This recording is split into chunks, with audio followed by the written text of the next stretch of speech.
오늘 우리에게 주시는 하나님의 말씀입니다. 구약성경 시편 136편 5절에서 9절 그리고 23절에서 26절 두 군데를 보겠습니다. 지혜로 하늘을 지으신 이에게 감사하라. 그 인자심이 영원하미로다. 땅을 물 위에 펴신 이에게 감사하라. 그 인자심이 영원하미로다. 큰 빛들을 지으신 이에게 감사하라. 그 인자심이 영원하미로다.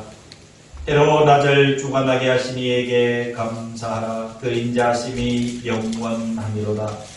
달과 별들로 밤을 주관하게 하신 이에게 감사하라. 그 인자심이 영원하미로다. 우리를 비천한 가운데에서도 기억해 주신 이에게 감사하라. 그 인자심이 영원하미로다. 우리를 우리의 대적에게서 건지신 이에게 감사하라. 그 인자심이 영원하미로다. 모든 육체에게 먹을 것을 주신 이에게 감사하라. 그 인자심이 영원하미로다. 하늘의 하나님께 감사하라. 그 인자심이 영원하미로다. 아멘. 시편 136편은 26절까지로 구성된 성경의 분류에 의하면 감사시라고 분류를 합니다. 특징적인 것은 1절에서 26절의 각 절에서 26번씩 달리 말씀드리면 한 절 한 절 하나님께 감사하라고 반복되는 특징을 가지고 있습니다. 이 시편 136편은 특히 유대인들의 3대 절기, 즉 6월절, 7.7절, 장막절의 공식 예배에 사용된 시편으로 유명합니다. 이렇게 유대인들의 3대 절기에서 이 시편 136편이 사용된 이유는 하나님을 향한 최고의 영광이 감사이기 때문이라 그렇게 말을 합니다. 오늘 이렇게 2021년도 추수감사주일, 추수감사주일이 어떤 절기인지는 구태여 설명드리지 않아도 여러분들은 익히 잘 아실 줄로 압니다. 이 추수감사주일을 통해서 저와 여러분들은 이 감사라는 것이 하나님 앞에 어떤 것인지를 먼저 깨달아야 됩니다. 이 시편 50편 23절 말씀을 잘 한번 들어보시기를 바랍니다. 이렇게 기록하고 있습니다. 감사로 제사를 드리는 자가 나를 용화롭게 하나니 그의 행위를 옳게 하는 자에게 내가 하나님의 구원을 보이리라 라고 말씀을 하고 있습니다. 이 시편 50편 23절을 한마디로 정리하면은 하나님을 가장 영화롭게 할 수 있는 것이 그 백성들이 드리는 감사의 제사다 라는 말씀으로 요약을 할 수가 있습니다. 오늘 이 올해의 추수감사주일을 맞이해서 저와 여러분들도 예배하는 우리 모두도 하나님을 향해서 감사하는 진정한 심령으로 하나님 앞에 예배를 드리고 이후의 삶도 그렇게 이어지기를 주님의 이름으로 간절히 기원합니다.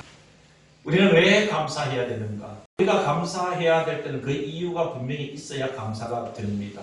저와 여러분들은 왜 하나님을 향해서 감사하며 이 시간 우리는 감사의 제사를 드려야 될까요? 첫 번째 이유가 이 천하 만물을 하나님께서 우리에게 주신 것에 대해서 감사하는 이야기입니다.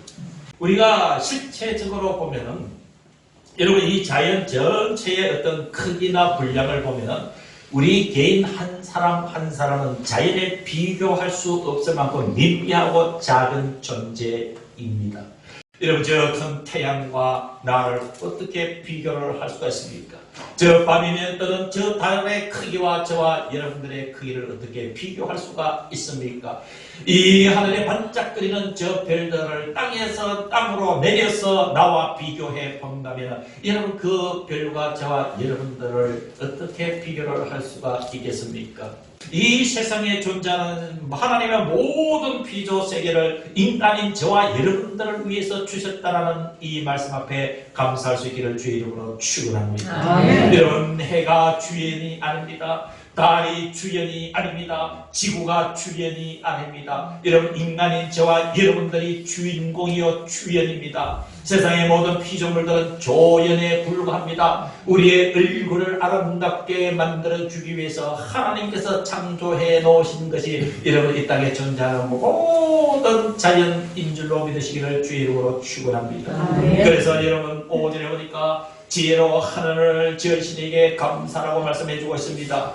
땅을 물 위에 피시니에게 감사라고 말씀해 주셨습니다. 금빛들을 지으시니에게 감사라. 해로 낮을 주관하게 하시니에게 감사하고 달과 별들로 밤을 주관하게 하시니에게 감사라. 사랑하는 성도 여러분, 믿어집니까? 태양과 달과 별 모든 것이 저와 여러분들을 위해서 창조하신 하나님의 창조물이신 것을 믿습니까? 그러면 여러분 증거를 하나 보여드리겠습니다. 여러분 왜 이 세상이 우리의 조연이고 우리는 주연인가? 우리가 왜 주인공인가? 여러분 창세기 1장 26절 이하에 보면은 하나님께서 인간을 창조하신 기사가 나옵니다.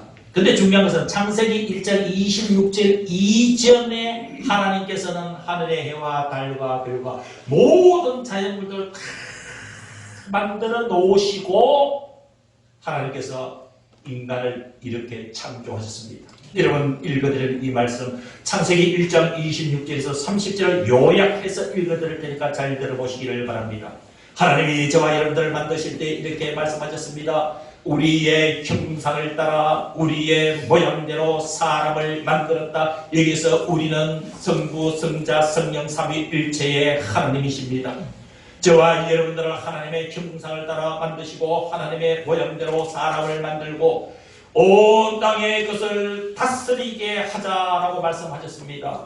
다스리게 하자. 이 하나님께서 창조하신 모든 것들을 우리에게 맡기셨습니다. 그렇기 때문에 저와 여러분들은 하나님께 감사해야 될 줄로 믿습니다.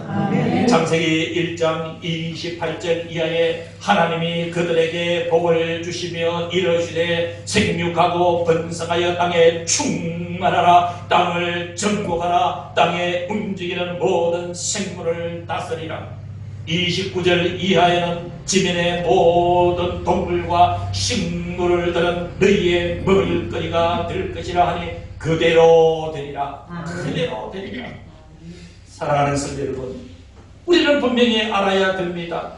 우리가 이 세상을 위해서 존재하는 것이 아니라 이 세상의 모든 것들이 우리를 위해서 존재하는 것이 하나님의 창조의 원리인 줄로 믿습니다. 그래서 주님이 다시 오시면은 우리가 주연이고 세상 만물이 조연이라는 사실을 분명하게 드러내주는 또 한 가지의 성경 말씀이 있습니다. 마태복음 24장 29절에서 30절은 이 자연이 우리를 위해서 있고 우리로 하여금 우리가 주인공이고 우리가 주인이기 때문이라는 사실을 분명하게 이야기를 해주고 있습니다.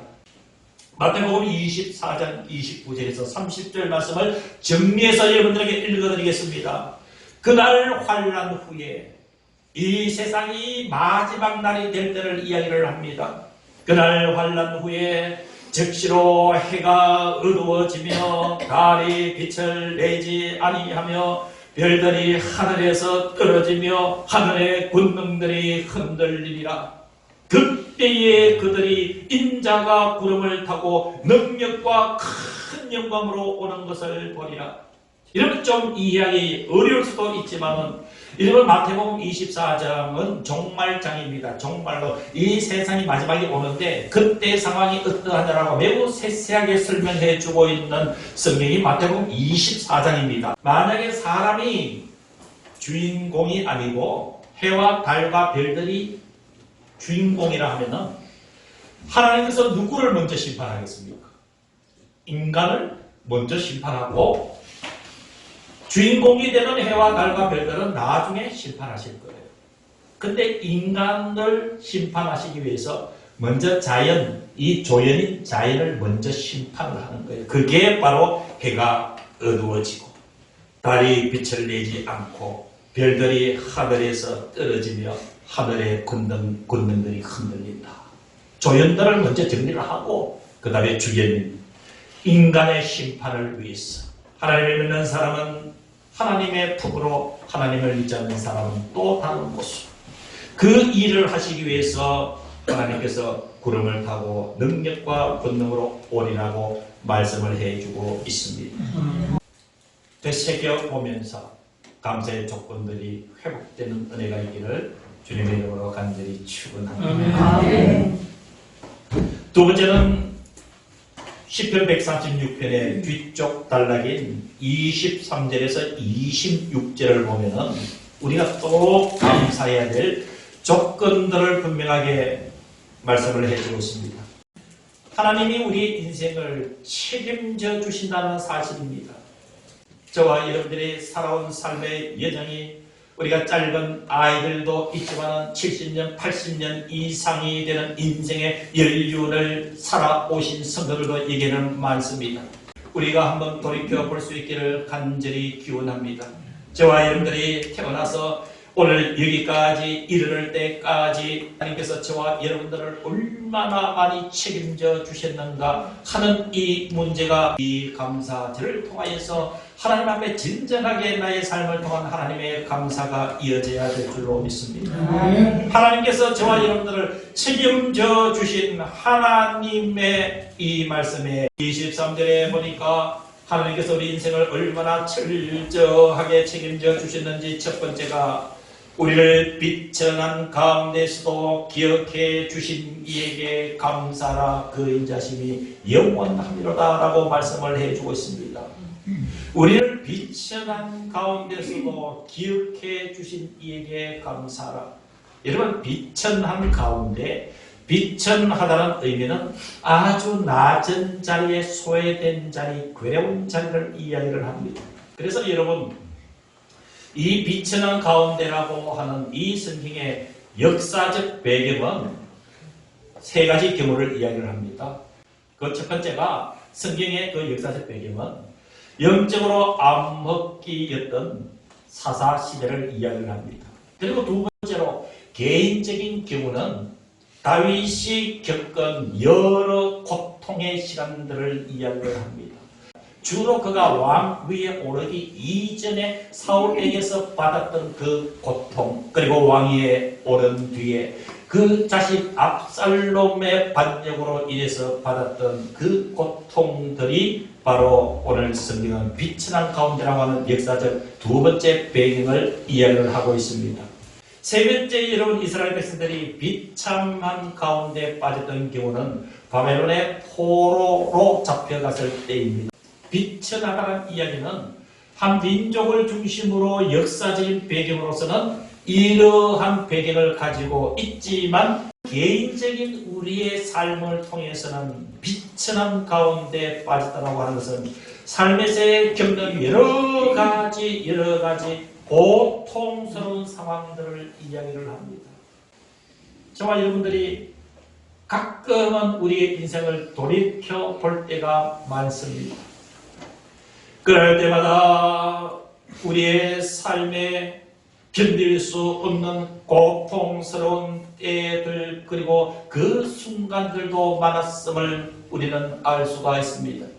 그 이유는 여러 가지일 수가 있습니다. 가정의 문제도 있을 수 있고, 내 개인의 신상의 문제일 수도 있고, 그리고 사회의 어떤 요동치는 물결로 인하여서 우리의 삶에 고통을 느낄 때도 많이 있었습니다. 그런데 여러분, 우리가 오늘 감사해야 될 것은 이러한 우리를 비천한 가운데 빠졌을 때도 기억해 주신 하나님 앞에 감사하고 말씀을 해주고 있습니다.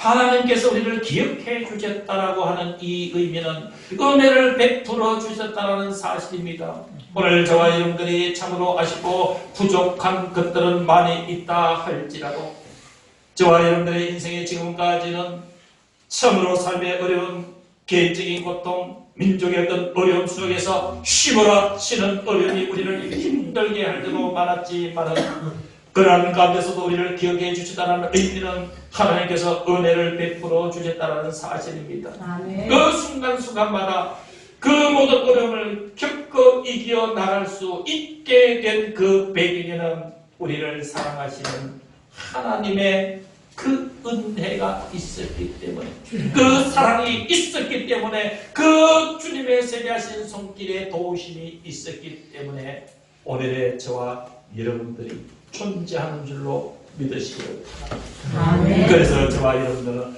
그것이 감사한 일이라는 사실입니다.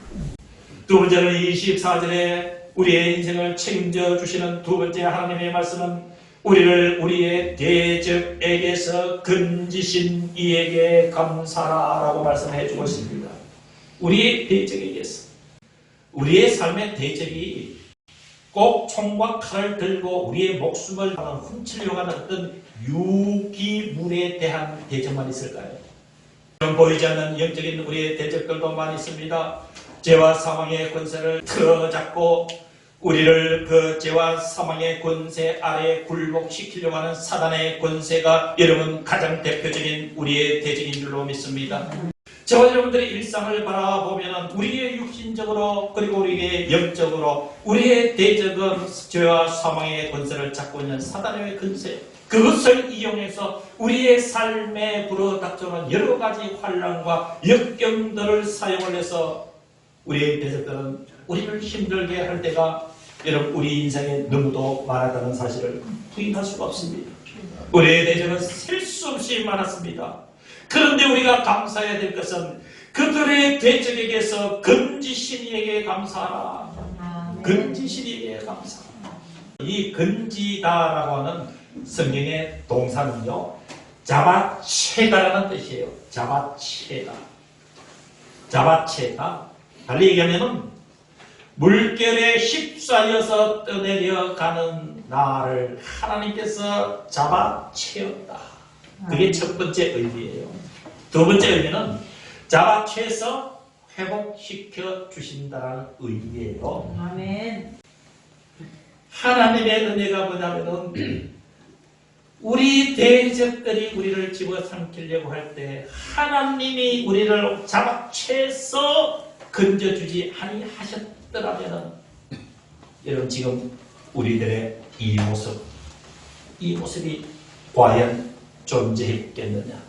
하나님께서 저와 여러분들을 셀 수 없는 대적의 유혹과 그 압제 속에서도 그 위험 속에서도 우리를 건져주셨다. 잡아채서 그 물결에 휩싸이지 않도록 우리를 건지시고 그리고 회복시켜주신 그 은혜.